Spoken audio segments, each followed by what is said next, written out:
Good evening, everyone. For your first song, turn your church hymnal to song number 28.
And for your next song, turn to number 79.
And for your last song, turn to number 108. Um,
Good evening, everyone.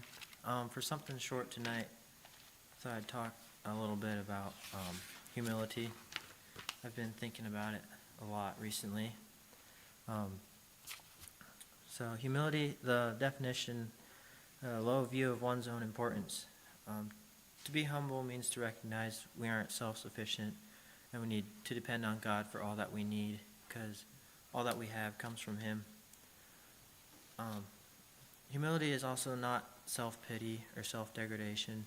I think because when you start talking about self, it turn to the pride side of things. Proverbs 22:4 says, "By humility and fear of the Lord are riches and honor and life." That verse there is just saying that the reward of the humility and fear of the Lord are riches and honor and life. Jesus said, "Blessed are the meek, for they shall inherit the earth." Sometimes when we think of the word meek, we think of the people that are apologetic or shy, or the ones that are treated like doormats. But meekness is like a poised humility, like confidence that comes from trusting something to be true. And the Christian life offers a true and strong guide for life.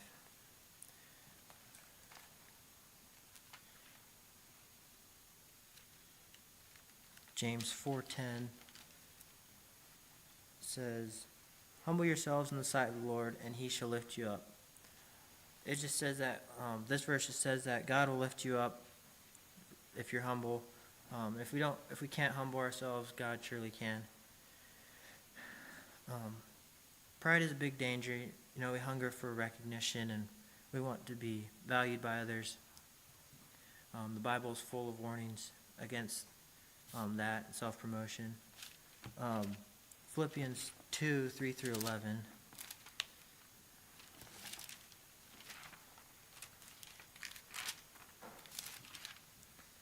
says, "Let nothing be done through strife or vainglory, but in lowliness of mind, let each esteem other better than themselves. Look not every man on his own things, but every man also on the things of others. Let this mind be in you, which is also in Christ Jesus, who being in the form of God, thought it not robbery to be equal with God, but made himself of no reputation, and took upon him the form of a servant, and was made in the likeness of men. And being found in fashion as a man, he humbled himself and became obedient unto death, even the death of the cross. Wherefore God also highly exalted him, and given him a name which is above every name, that at the name of Jesus every knee should bow, of things in heaven and things in earth and things under the earth, and that every tongue should confess that Jesus Christ is Lord, to the glory of God the Father." This just instructs us to live with humility. It's mirroring the example of Jesus, who humbled himself by becoming a human and dying on the cross. Pride keeps us from knowing the truth about ourselves and how much we need God in our lives and how much we need each other. C.S. Lewis once said, "If you think you are not conceited, you are very conceited indeed." Jesus is our model of humility. Being a Christian is all about following Jesus, and we need to understand the humility of Jesus. In Matthew 11:28 and 29, it says, "Come unto me, all ye that labor and are heavy laden, and I will give you rest. Take my yoke upon you, and learn of me, for I am meek and lowly in heart, and ye shall find rest unto your souls." Jesus had some courage, and he had some fire. He wasn't a soft guy all the time. He cleaned the temple out with a whip, and I think he called the religious leaders a nest of snakes or something. Anyways, his humility doesn't mean he was always passive and always softly spoken. And a few more verses here. 1 Peter 5:5-6. It says, "Likewise, ye younger, submit yourselves unto the elder. Yet of all of you be subject one to another, and be clothed with humility. But for God resisteth the proud, and giveth grace to the humble. Humble yourselves, therefore, under the mighty hand of God, that he may exalt you in due time." And then Isaiah 57:15 says, "For thus saith the high and lofty one that inhabiteth eternity, whose name is holy. I dwell in the high and holy place with him also that is of a contrite and humble spirit, to revive the spirit of the humble, and to revive the heart of the contrite ones." And like I said earlier, to be humble means to recognize we are not self-sufficient, but rather that we depend on God for all that we need. All that we have comes from him, like our lives, our salvation, our hope, our strength, our ability, and nothing is our own. Anyways, that's all I have. Let's stand for prayer. Our Father in heaven, thank you so much for sending your Son to die on the cross for our sins. Just help us to be meek and humble like he was. And Lord, just thank you for everyone here just be with us tonight, and just be with the rest of the service, and just be with the speaker, and just be with us as we go from here throughout the week. In Jesus' name, amen.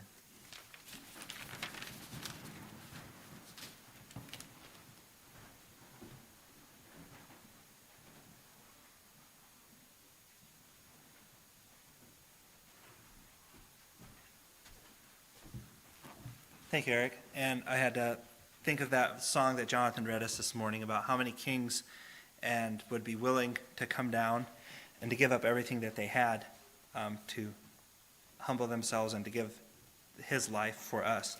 And maybe a key verse that Eric read there is, but made himself of no reputation, took upon him the form of a servant, and was made in the likeness of men. So thanks a lot, Eric. Okay, at this time, Mark Proper is going to share with us on his on the work in Ukraine.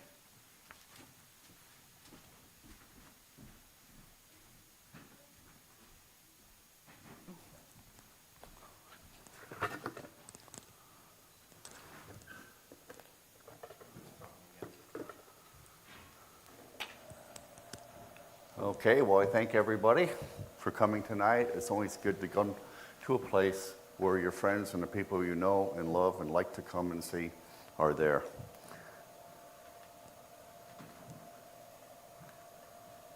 This will be a short presentation. If I go up to about 5 minutes before 7, and it looks like I'm not going to stop, just wave your hand. I have a hard time keeping track of time.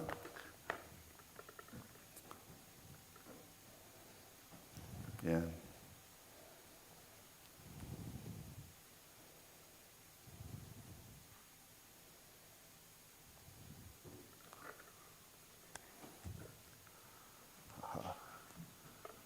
Okay.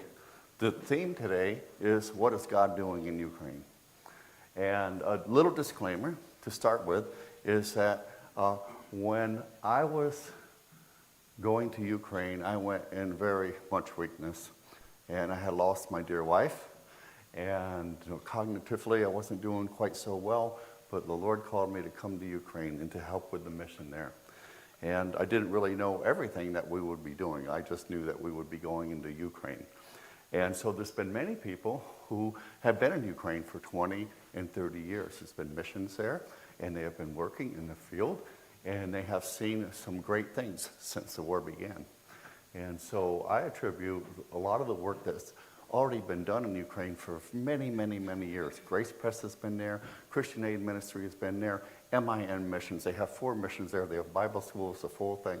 So those are the people that I admire, I love to work with, and we love to work together. And then on top of that, we have the local churches that are in Ukraine. There are a lot of Baptists there, and the Baptists there are very much like the Mennonite in their practice and the way they live and what they believe. And so that's very refreshing to be able to come and work with the people. So what is God doing in Ukraine? This is a picture of an apartment building where they bomb apartment buildings. And when you go into the country, you'll see a lot of this. This is saying, don't walk over there, don't go over there. There are mines all over. And so many of the fields that they had to leave, that they had crops built in. So they had so many mines all over the place, and they still do. They're demining and have been. And then this is just the bottom part of a building. This is like when you go into an area, city, or a village, or sometimes at night, you'll hear like a boom, bam. They're like, oh, what's that? And you drive by and there's a building that's just flattened, just like that. So they'll send rockets and missiles and like that into almost every place there is to go. This is a school. Now, in the war, what happened is Russia came in like a flood, and they came into all these villages all along the borders. And the Ukrainian army would be in these schools right here, and they would have a shootout. They'll have a fight out. And every school that we went, where Russia actually got in and occupied that village, is blasted. Almost every community building. Sometimes there's part of a community building we can be in and that we can work in. And so we have on our team 2 nurses. We have a van full of medications, we have a van full of aid, and we have another van that we use alternately to bring in aid. And we also bring in literature and Bibles, and I'm going to tell you a little bit about the literature program, the Bible program, and all these things as we go. But this is the destruction that we have seen here. This was somebody's house, and I remember going over there in this area, and we're with a local pastor that decided not to leave, even though the Russians came into his village and blasted it, and he stayed there. And so there was a lady there, and she was just weeping and weeping that they had destroyed her house and everything. She was very distraught. And this is part of a community building in the school, was just as bad. And so this was a very thriving village. This is another place, this whole area, they call it in Le Mans. Everywhere you go, it's like this. We don't even have time to take pictures, really. We have some pictures, but we don't have time. This was the school, and we had done a clinic all day in this village, and then the community leader said, we want to show you the village. They said, this is the school right here. And the Ukrainian soldiers were in this school, and they said that somebody told the Russians that where they were. And the Russians came in, and they started blasting, and some of them tried to run out and got shot, and most of them died. Some of them are unaccounted for. But when nightfall came, they could hear the men that were the Ukrainian soldiers crying out for help. And it was cold, it was freezing. And the village people wouldn't help them because they were on the side of the Russians. They had told the Russians where they were. And later on, over 500 people from the different villages came and left with the Russian soldiers. So there is a really big problem here with that type of thing. And it's the other way around too, as we see. It's a very, very sad story that somebody would ever be that cold-hearted. And so God is sending out his people. You'll see these missiles. And this is where this farmer took them out of his field, piled them up along his place there. And this is some more. This guy had a garden area the size of this room, and he's just getting all this stuff out of his garden area. And right there's a pile of rockets. You see this everywhere. And so many bridges were blown up. And so it's a little bit hard to get around. GPS doesn't help much. And a lot of times at first we'd have people, and army people and people in the area tell us where to go and how to get around and get into certain areas like that. And they started putting up like little pontoon bridges here and there. And actually, one thing that happened is that the Ukrainians had to blow up some of their own bridges. And one story I was told when we're outside the capital city of Kyiv and we're going into the villages and we're going and they're rebuilding a bridge right there.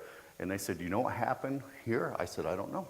They said, the Russians were coming in so fast and so hard, and they have a team that blows up bridges. And the guy that was the commander, he had to be the one to blow the bridge up. And the Russians were coming in so fast and so hard, the soldiers got out of there, and he radioed them. He says, I'm not going to be able to get out of here. I'm just going to have to blow this bridge. And he blew the bridge up with himself and died. And it's amazing. So this is a bridge and a railroad bridge. So there is the Hirsch family. And they are in Ukraine and been there many, many years. And Anya Hirsch is a very gifted writer, a very spiritual person. We've been able to work with her family or friends sometimes. So this is a poem, and it's a 3-part poem. So I'm going to say the first part right now. It says, can any good come from this war, this suffering, hate, and pain? In broken lives and bombed out towns, can there be any gain? Is God still good when warplanes war and fear makes people flee? When rich and poor must leave their homes, becoming refugees? Does God not hear the panic pleas as children scream in fright? When bombs destroy their towns and homes and life in its endless night? Does God not see the wounded lie in pools of crimson red? Does he not care for helpless young whose parents now are dead? Well, where is God within this war where hate and anger flow as freely as the rippling stream?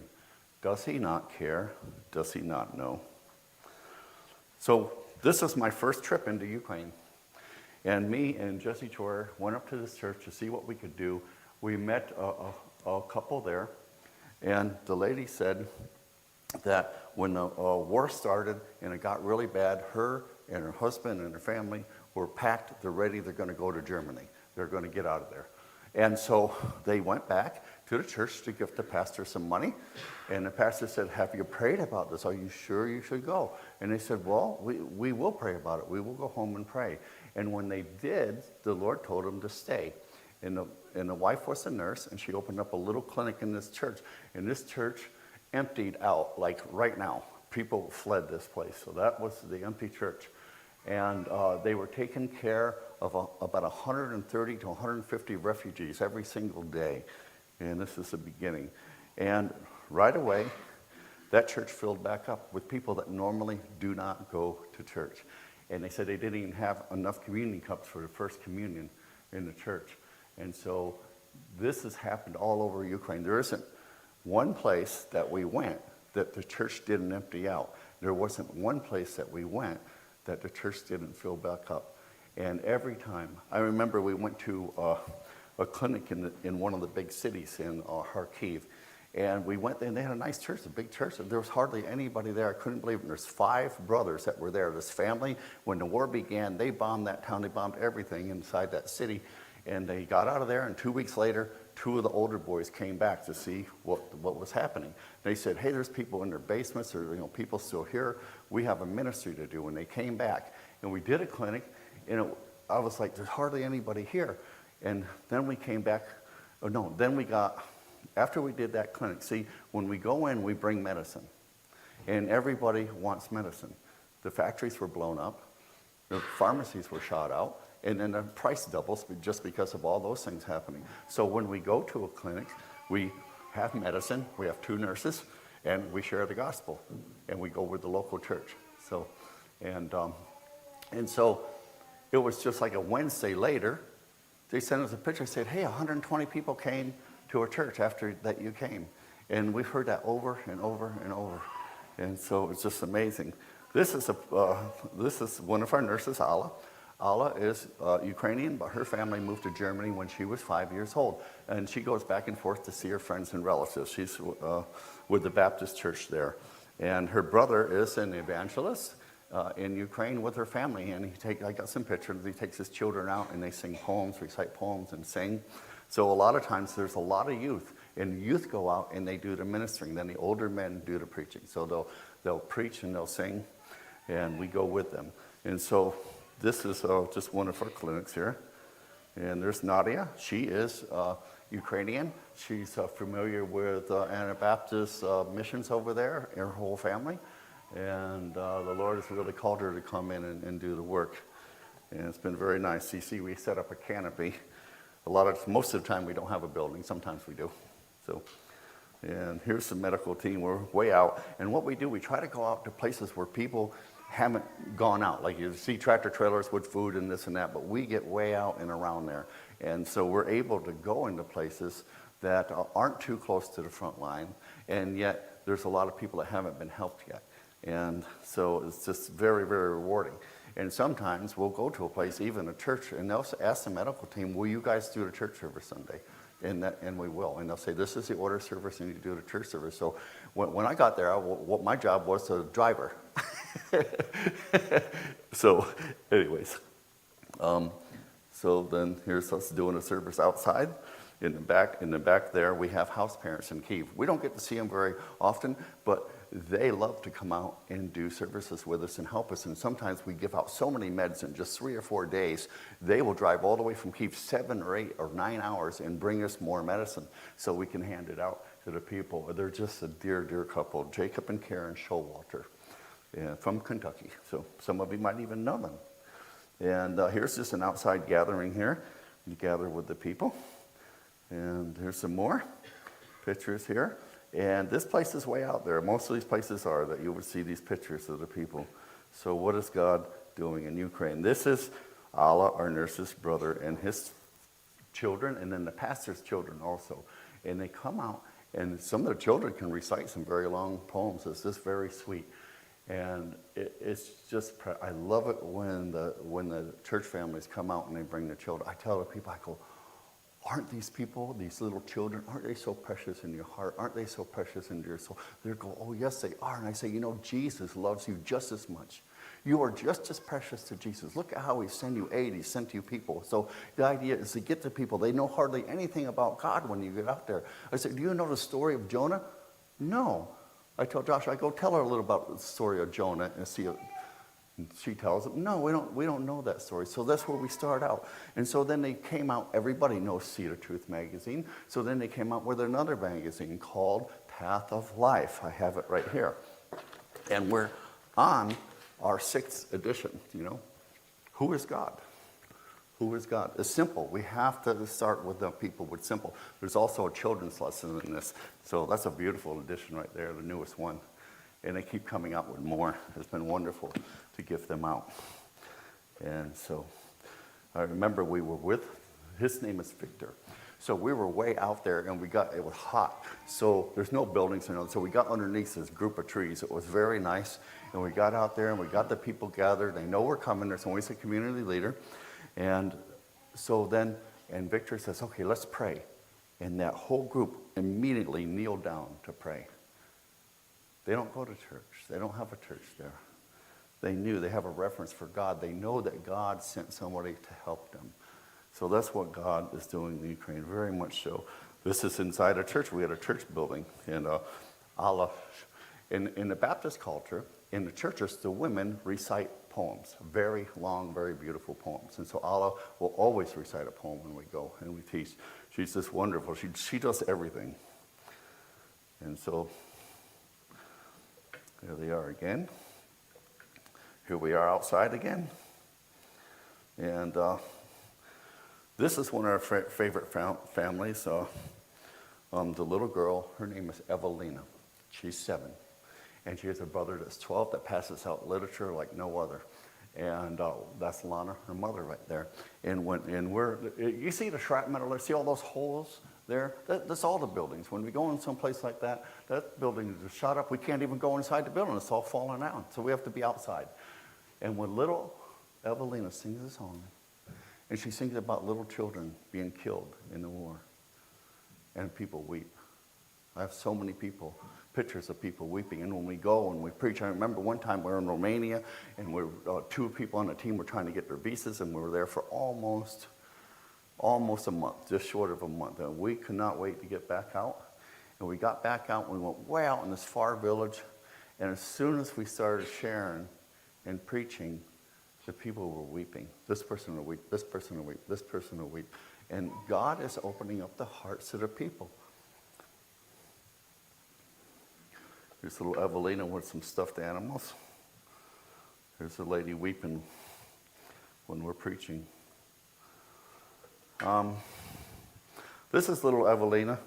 I believe that every good thing that you think of, that God puts in your mind and your heart, I believe that all that comes from God. Now this is little Evelina.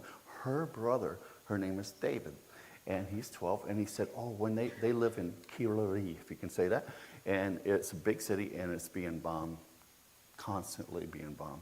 And he said, little Evelina shakes like, trembles when they bomb. She gets so scared, nothing can comfort her. I said, Lord, what can I do? I was in the city at the time.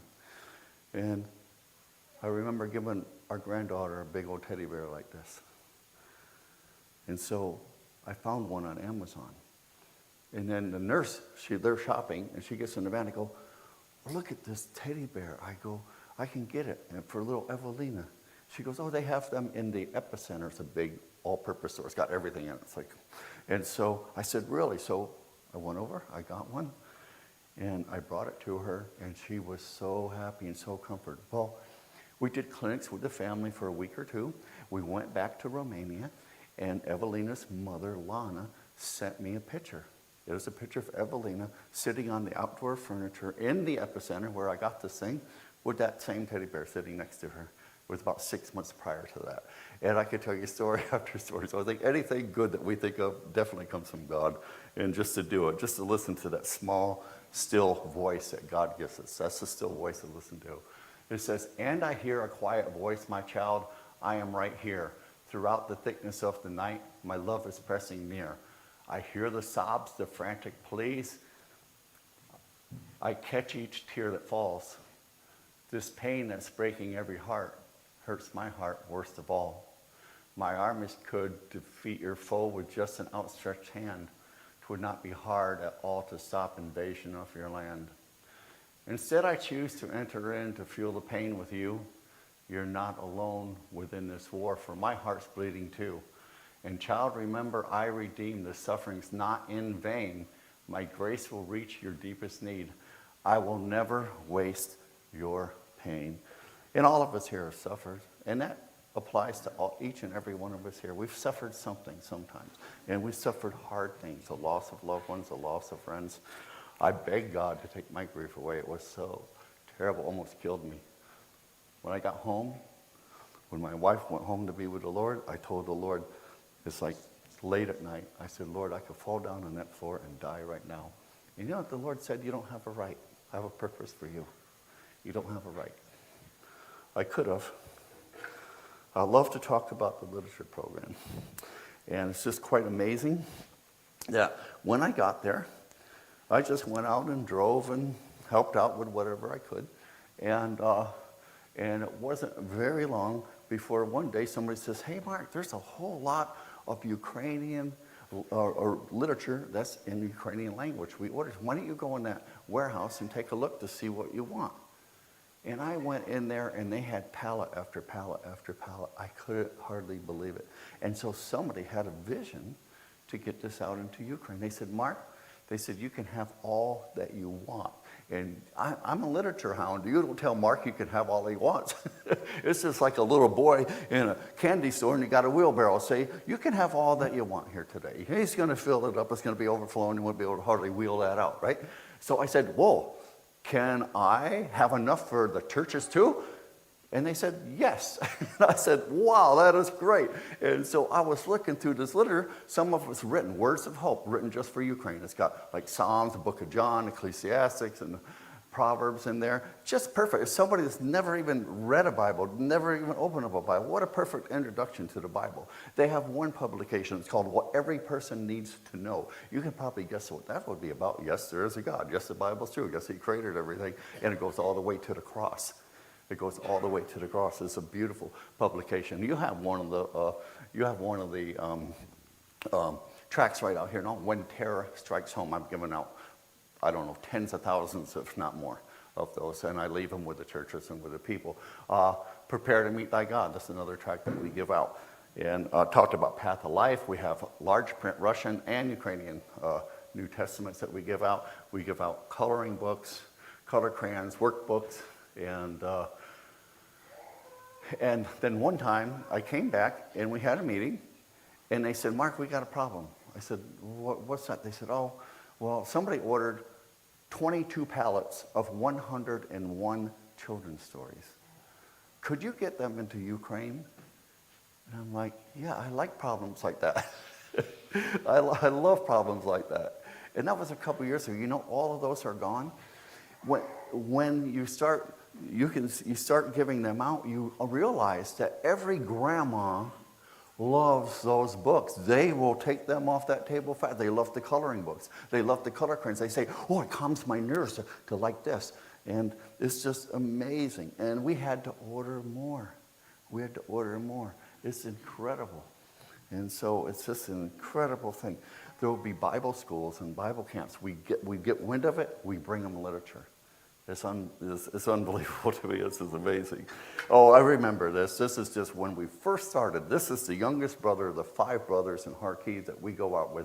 They're very evangelical. After the war started, 2 weeks they were back on it, and I told Andre, one of the brothers, I said, Andre, how many people do you witness to in a week? Because they go out to the villages, and then they go to the apartment buildings where people are living in the basement. At least at night, they're going to sleep in the basements of apartment buildings where they're dirt, they're musty, they're dirty, they're awful. And they bring the children and everybody down that basement.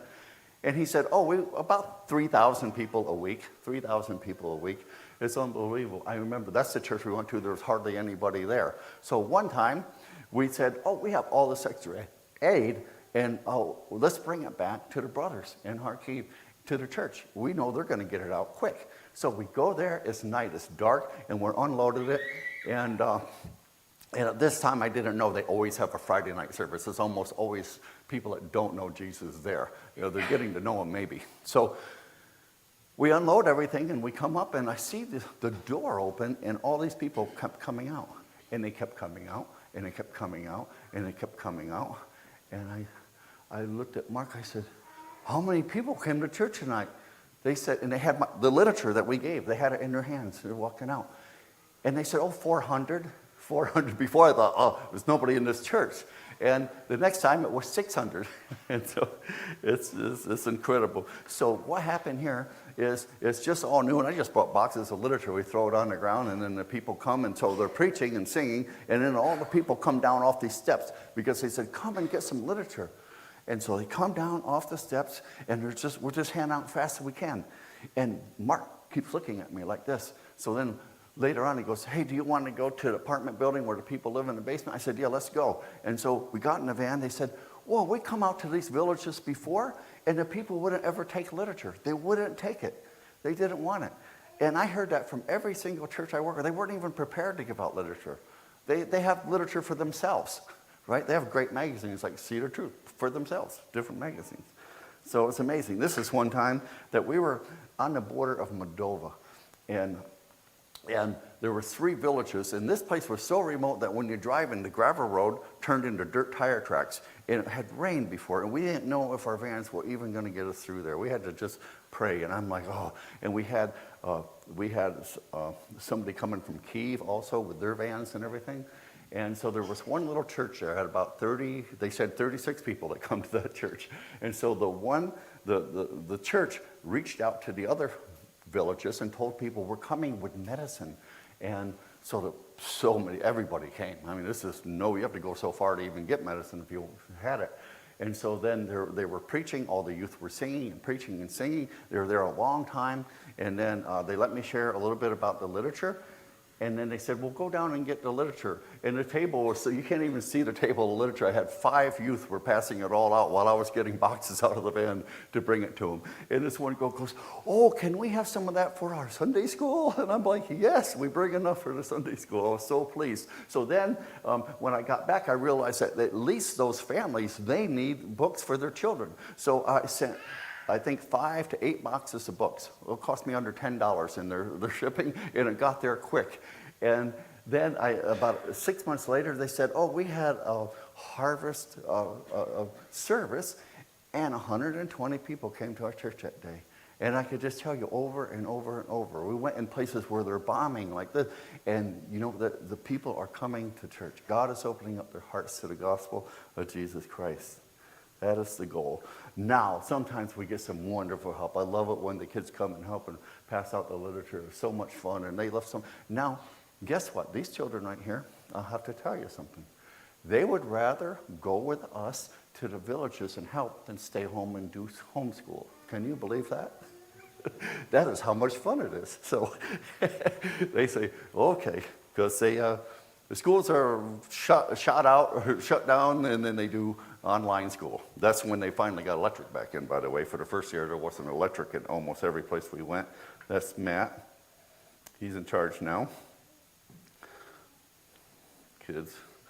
So this young lady, her name is Vera. She's Ukrainian. She works in a church that we work with very often. And she does such a good job of passing out literature. She loves to go with us. One time there was a team of people there, and there was all these youth, and they were going to like 50 different villages in the next 2 months, and she could have went with them, and she asked if she could stay and work with us that week, and she stayed and worked with us. And then since I've been gone, I tell them, hey, get Vera if you're going to go over there. And so she's been going with the team too since that we've been gone. So we work with the local church. It's so good, but just people come to get literature. We have workbooks and everything.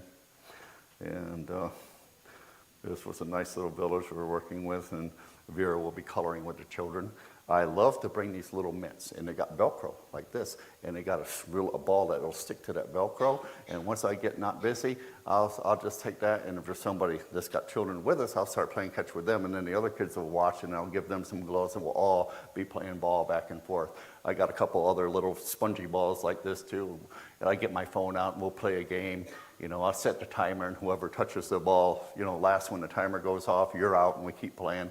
And the kids love it. They love to have some interaction. They love to play. We bring some toys for the kids and some things. We bring a little teddy bear that says, I love you on it, all right? This is Vera doing a children's lessons. We don't waste any time. When we go to the village, we reach as many people as we can, as much as that we can.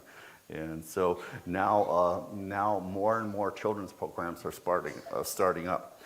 And the Ukrainian church people, they will tell us about they will tell us where there's Bible camps and Bible schools and things like that, so we get the literature over to them. Sometimes we get to come and help. It's really fun.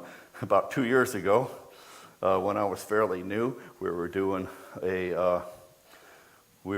a clinic at this church, and this was a family new to church. They didn't really go to church before. And so I was able to give them a whole pack of children's books. So when I go, I have 2 packs of children's books, plus the 101 children's stories, the color books, and the workbooks. And so I have a pack for little ones, and then I have a pack for teenagers to 25.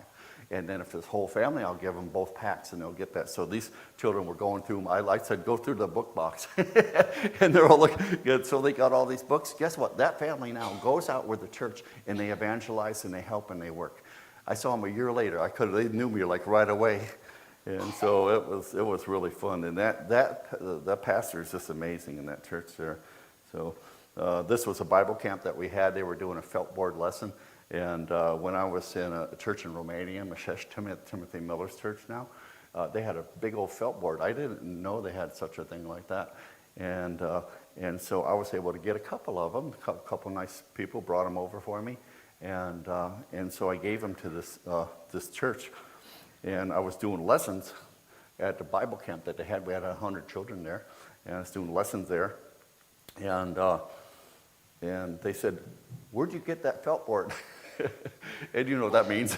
I'd like to have one. And I just got a message just a couple days ago. Do you have a felt board? And I said, well, I get them in the U.S., but it's getting them here that's hard. And so I was able to find a way to get them. And I mean, we work with so many churches. And you know what's really interesting is this church, there's 2 girls in that church, and they know all those lessons. We can only give them the lessons in English. They have to translate somehow, but they know all those lessons because they had a little bitty felt board like this with the same lessons on it. So it's really nice. This is a Bible camp that me and Dasha got to work at. There was over 100 people. It was from Saturday night to Saturday morning, and it was a good mix because about half of the children went to church and everything, and 40 children gave their life to Jesus. 40 children. And this is working with Lana's group, with Evelina, and there's 2 churches, actually 3 that work together. And so we're with them a lot. And so they know that I have a heart for children with these camps and these books. I get them everywhere that I can. And so I forgot what I was going to say, but anyways, this is a youth camp. And they usually have like a 3-day camp. It'd be Friday, Saturday, and Sunday. And there might be 300-400. If they all get together once time a year, there might be 1,700 or 1,800. But we were able to get books to them. And now I know most of the youth of those people. I know the people that do the music and everything. It's just really incredible. This is a little store at the camp. That's Dasha, who used to work with us. And some children with Dasha. Little ones getting little teddy bears. Oh, we bring those little bubbles there. And the kids love those. They blow them. Oh, this is an interesting story here. This little girl, you saw the pictures of Vera playing with the children, coloring with them. Well, this little girl, she wouldn't come over. She was too shy. She was sitting there next to her grandma. And so before we left, Dasha's sister had a little ducky. And she said, hey, we gift this to somebody, okay? And I said, okay, Lord, that has to be the right situation. And so she just sat there with her grandmother, just quiet. And then later on, she came around the back of the tent to get her medicines with her grandmother. And I said, Vera, come over with me. I want to give this little girl this ducky. And I gave it to her. She was so happy about it. And before she left, she asked our nurse, Nadia, where's that grandpa? And so she said, do you want to say goodbye to him? She says, so she came over and thanked me and said goodbye. She was so shy, but she wanted to say thank you. And that makes worth the whole clinic.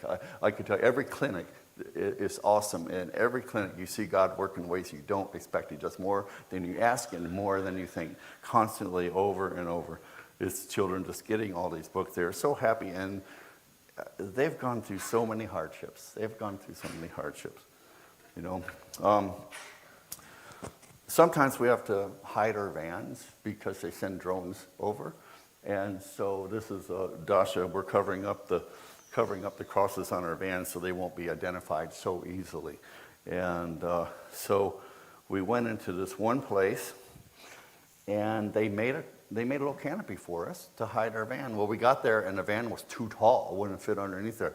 They said, across the street, there's a house abandoned, and the walnut trees just grew over, and the leaves were out. So we parked it over there. And we went into this church, and it was just completely packed. And then the people were standing also in the back. And we had a wonderful service, So then they let the people out 2 or 3 at a time so we wouldn't draw a crowd. And they tell us drones fly all the time here. That day, not one drone flew. We were there all day, and not one drone that whole day. And then they said, about 100 feet away was this other van. And it was an aid van that they had bombed.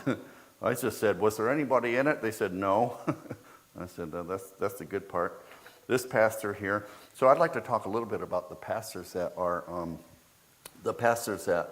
working in Ukraine, the ones that stayed in Ukraine. Their churches emptied out. Some people stayed.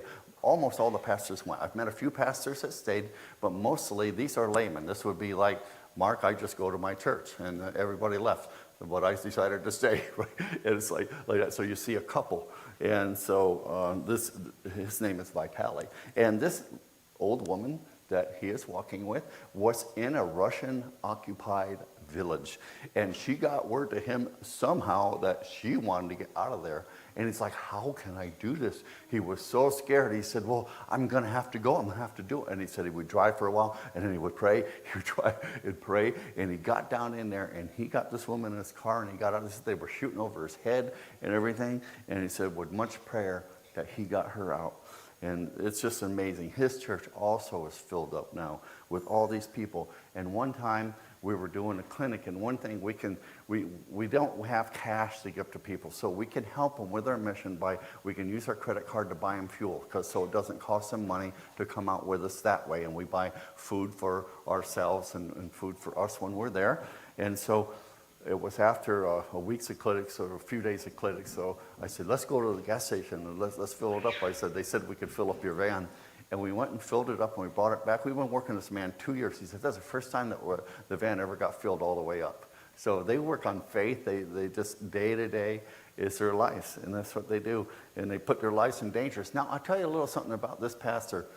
He took all his possessions, all his paperwork, all his good stuff, his car and everything. He put it over at his mother's house when the war first started because it'll be safe over there. Well, guess what?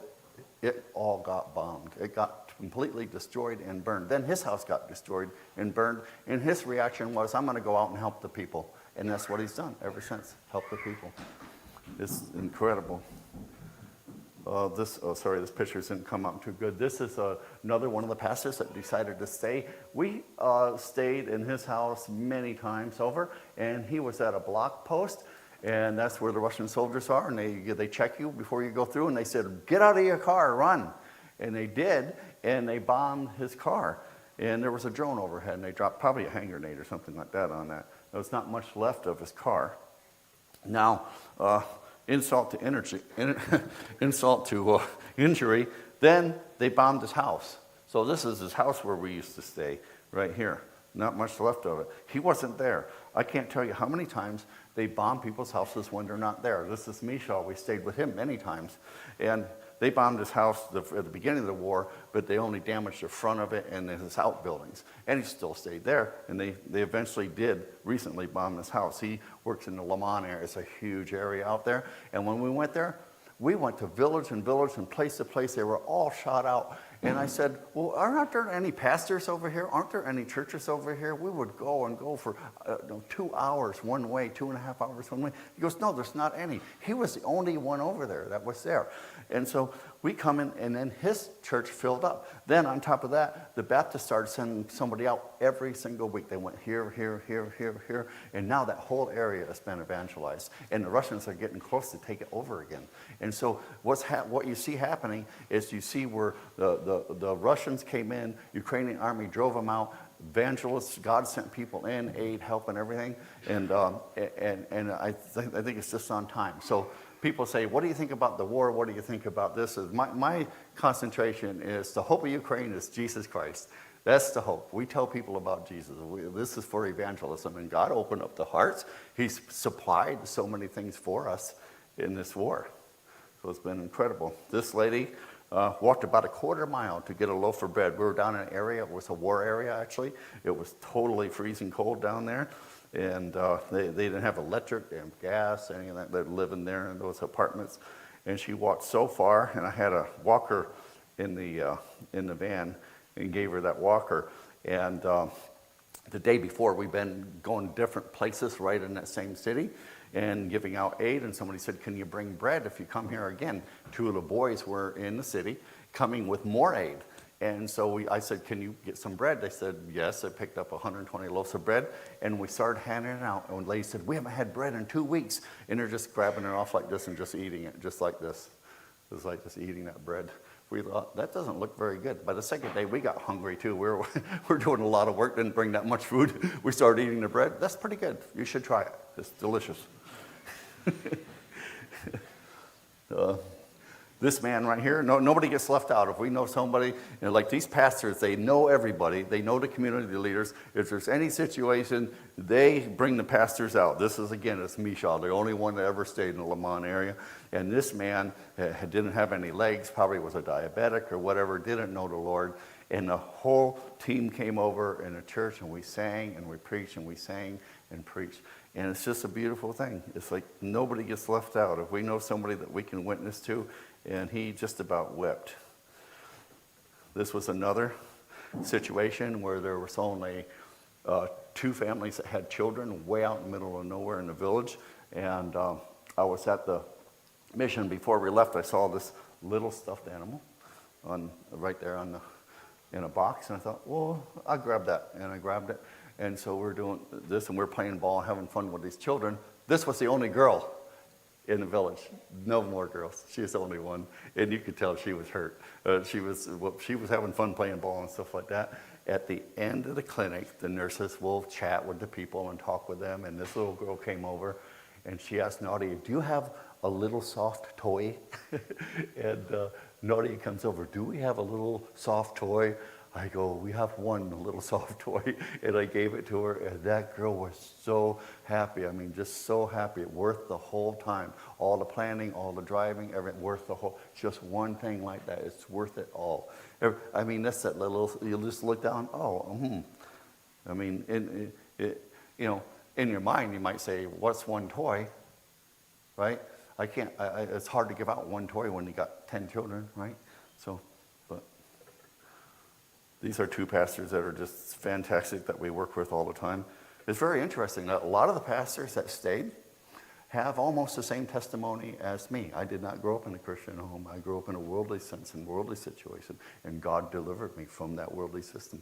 And almost all of these guys have that same testimony. We're all sitting around the table one time, so we're sharing, how we come to know the Lord. We're like, same thing. This guy's very brave, very fun to work with. But see, God has put us together to work together. And we just have such a love for one another when we work. Sometimes people will weep when we're leaving. They'll weep when we're leaving. And God helps us to work together so well. We know that really God put us together in such a way that we need to work together. And it just works out so well. Well, this is a children's program. I'm just about out of time here. So anyways, this is a children's program that stemmed out of the other programs. They were tying balloons, using the felt board lessons, and all the things that I love to do. And it's a long story. I won't tell that. And this is my grapevines. And one of the things that the Lord taught me to be able to go into Ukraine, I shared a little bit about this a long time ago, is God showed me John chapter 15. So I begged God to take the pain from me. It probably got worse. I don't think I got better. And God showed me in John chapter 15 that if you want to have joy and you want to have happiness, then you need to bear fruit. He said that I am the vine. You stayed connected to me. I am the vine, and I will give you every single thing that you need to bear fruit. All you have to do is abide in Christ. God said, without me, you can do nothing anyways, right? That's what Jesus said in that discourse. And when I trimmed these grapes for the first time, which I had never done it before, I learned so many different things. Now, these are muscadine grapes, and they grow so many branches, and they just get all twisted up in each other. And when you get done, and they grow so long like this, and you're just trying to pull them out from one another, and you're pulling them out like this. Sometimes you skin them up, and you're like, oh, wow. And my favorite grape was one that I couldn't imagine what I did to this grape. You see, I called the nursery, and I said, what's the best golden muscadine grape you got? They said, what's the name of it? They said, the name is Pam. Pam is my wife. I bought these 2 vines for my wife. And I'm trimming this vine. And all of a sudden, I cut the main vine. When you trim muscadine grapes, you put them 5.5 feet tall, and you only have one branch going each way. I cut the main branch, been growing it for like 1.5 years. And my heart sunk. And I looked down to see if there was another branch. And there was just spindly little branches, just tiny little things like this. And I said, oh, what am I going to do? So I just cut all of them except for one. And then I had to take that green tape and tie it all the way up to the wire. And it's just low like this. And I tied it way up. It'll have to grow up that tape and go up to wire. And I'm like, oh, I don't know. And you know, when that thing grew, it went all the way up, and it went all the way down, and it grew as big as the one that I cut off. And that was like me. When I went to Ukraine, I was almost useless in my mind. I just going even without my wife. I was a spindly little thing like this. But I was connected to the vine, connected to Jesus. It's all that I really even had. And he set all this work. So no matter what we think that we can do, we could just forget it all and just give it all to Jesus, be tied to that vine, and he will do all this work for us. It's a beautiful thing. So I'll end with the last verses of this poem. I am the God who mends and heals, where ashes lie will bloom. A beauty uncompared, for I have conquered death's dark gloom. Think not that this will be the end of life, Ukraine and more, for I alone know what's ahead. Great riches are in store.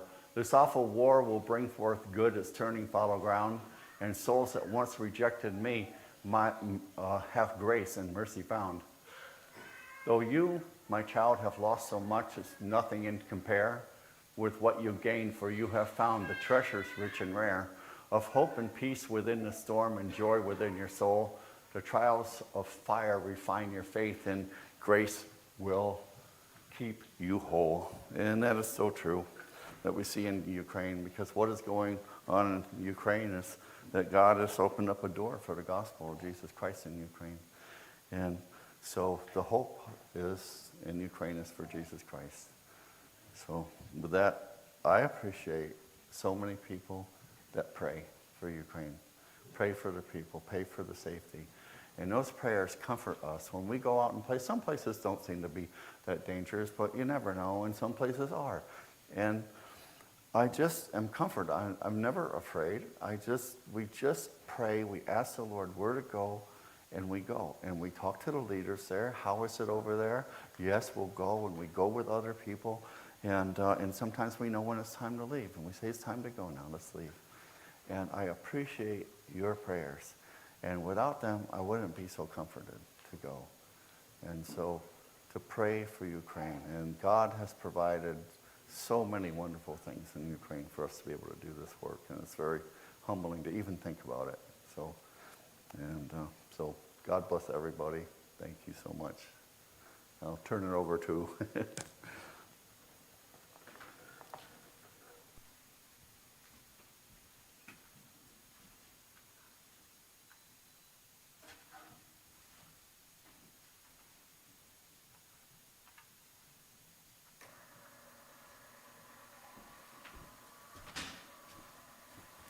Okay, thank you, Mark. That was interesting, and also it's good to see God working over there in your life. And all. Why don't let's stand, and Matt Miller, do you want to pray for Mark and especially the work over there? And also after this, the chorus is going to come up and sing Christmas carols. And I hope maybe that seems a little bit, especially after that, maybe that seems like not appropriate, but I guess we'll just trust that God had his hand in this. So thank you for sharing, Mark. And Matt, do you want to lead us in prayer?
Amen.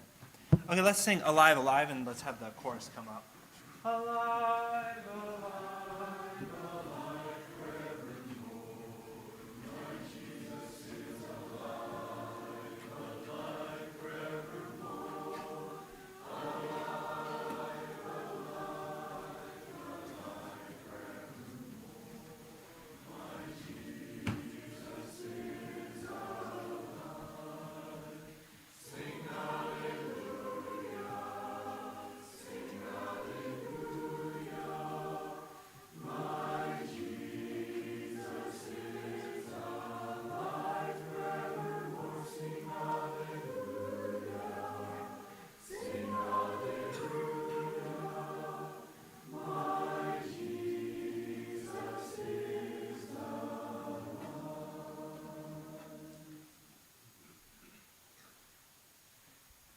Well, thank you very much for that. And I was really blessed by that and encouraged. And yeah, I was sitting there too wondering, how do we get up here and sing carols after a presentation like that? And yet, I think it is fitting because it's the angels saying, "Peace on earth, goodwill to men." And that is still true today, regardless of whether there is a war going on. That's Christ's intent for everyone to find that peace in their hearts. And in Silent Night, which we'll sing at the end here, it talks about the dawn of redeeming grace that came upon mankind at his birth.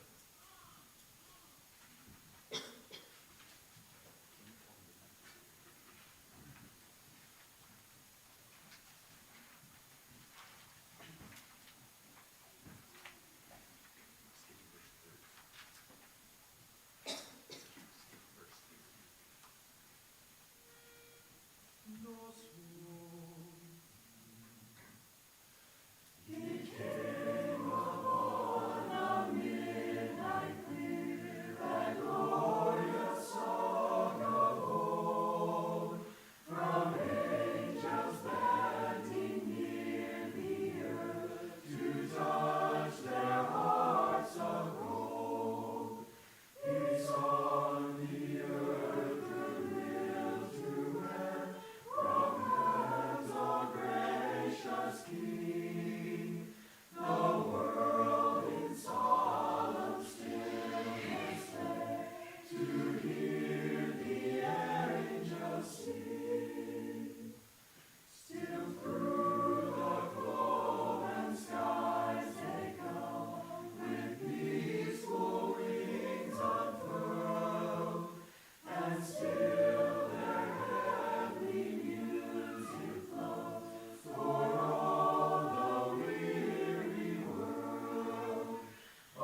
All right, the last carol I'd like to sing tonight is actually one I'd like to sing with you all. Silent Night, it's song number 103 in your church hymnals and 100 in the Christian hymnals, I believe. And I'm sure you have it memorized as well. The other week, a couple of weeks ago, when we had our hymn singing, Joseph led this song as a congregation, and of course, there was a lot of people there at that hymn singing. And I don't know, I was especially blessed by that song, and I've never thought of that as being a victorious song, and yet it came across that way to me that night. So I'd like to think of that in that light. There's a really neat language here. Verse 1, talking about the calm of the night that Jesus was born. There was no great anticipation there in Bethlehem or anywhere of this coming. And then verse 2 gives the first sign that something has happened there when the angels showed up to the shepherds singing Alleluia. Christ the Savior is born. And then the last verse, and I've already alluded to this, talking about this birth bringing the dawn of redeeming grace. And I think that is what is the victorious part about this song. And I would just invite us, we've done this one time as well, just to stand and move to the side, and we'll just sing in surround sound here, this last song, and then turn it over to the ministry, whoever wants to close.